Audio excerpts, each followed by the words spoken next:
Welcome back. This is the Opinionated Brother. I'm bringing you my first episode of Spoiler Alert. Spoiler Alert is where I talk about the latest TV shows and movies, and I give my opinion. I am the Opinionated Brother, so I'm giving my opinion on the show or movie. If it's a TV show, I'm going to tell you about the episode and tell you what I think is going to happen going forward. So the first episode I'm going to be talking about is episode 4 of season 7 of Game of Thrones. This episode was called The Spoils of War. In my opinion, it should have been called the episode of reunions. There's a lot of reunions that took place. The main ones is the Starks with Arya finally coming to Winterfell, meeting up with Bran and Sansa.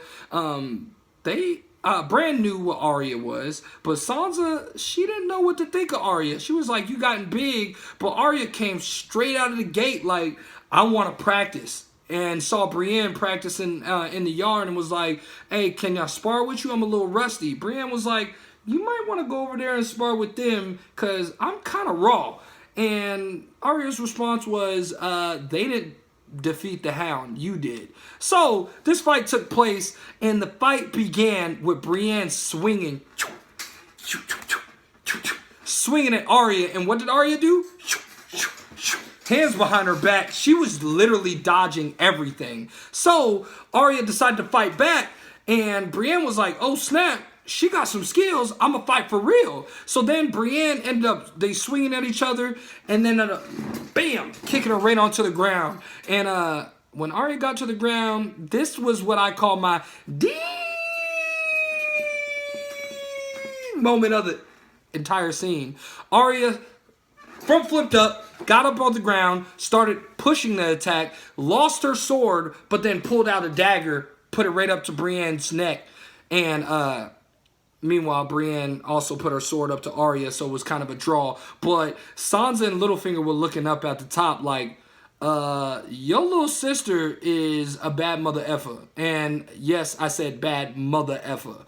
And she is. She's the rawest character in the show, in my opinion. I can't wait to see when she reunites with Jon. And I'm curious, she has a Valyrian dagger. That same dagger that was used to attempt to kill Bran in season 1. And the dagger that Littlefinger supposedly gave to them in order for the... Spoiler alert, season 1, if you haven't seen it, go back and watch it. You shouldn't be listening to this video anyway. But then we have Jon and Theon meeting up. Very awkward situation. He knows that Theon was responsible for capturing the castle when Rickon and Bran were there and they were in charge. And that whole mess and killing the maester, the dude that raised them, all that. Betrayed the entire family to try to be a Greyjoy, and you see how that turned out for him. He became Reek. Didn't turn out for him. Jon walked up to him and said, "The only reason you're alive is because you saved my sister's life." Lucky you, Theon. Theon, in my opinion, has been the F up of the show. Every step of the way, he tries to... He needs to stay in his lane. Stay in your lane, people. If you can't learn nothing from Theon, learn from his mistakes and stay in your lane. Every time you try to reach above his status, he end up getting put down. Now he's got nothing swinging between them knees. So, don't be a Theon. Next, Dany and Tyrion had kind of in my opinion, a falling out.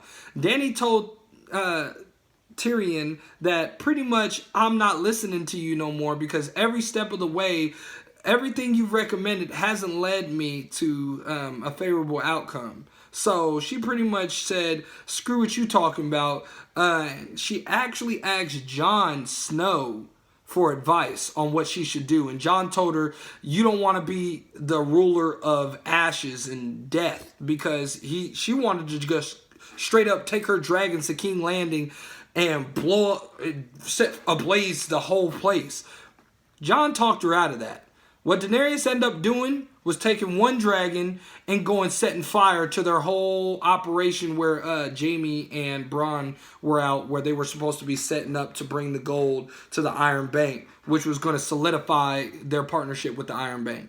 Well, she threw a fiery wrench in that plan and set ablaze to the whole field. And you see the Dothraki coming through, fighting it was crazy. It was a great battle scene and ended up with Jaime Lannister, like his whole outfit and armor was weighing him down. He ended up falling into the water and all you see is dude floating down. That's how the episode ended. You also have Jon and a moment between Jon and Daenerys where they're in a cave and he's showing her where all the dragon glass was, and he's showing her the writing on the wall, how the first men worked together with the forest people and actually worked together versus the White Walkers. This was the first time I think Daenerys took it serious that these White Walkers are real, and she said she's willing to fight with him as long as he bends the knee. Dude, bend the knee. She doesn't know you're the real rightful owner to the throne yet, being the eldest Targaryen, but they'll figure that out sooner or later. But I like where this episode is going. I like where the season is going. I think even on the battlefield where the Dothraki and Daenerys with the dragon was fighting all the Lannister army, Tyrion looked like he was kind of sad. And this is before he saw Jaime. He looked like he was kind of sad to see the massacre that took place with all the burnt bodies.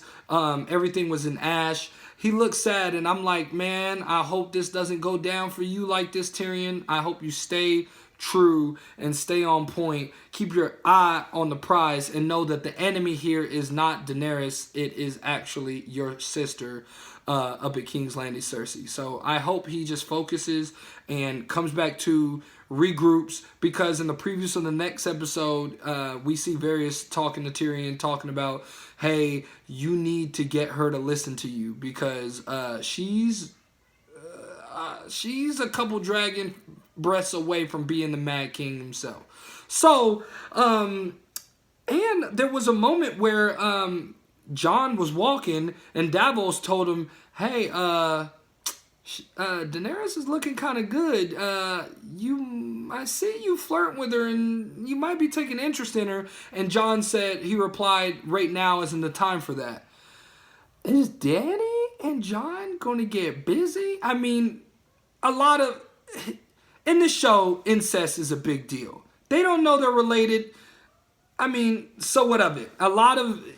Throughout history, a lot of family mate with their own relatives in order to, keep their family in power. So we'll see how this whole dynamic goes. I honestly think they might go there. Jon might stay in the north.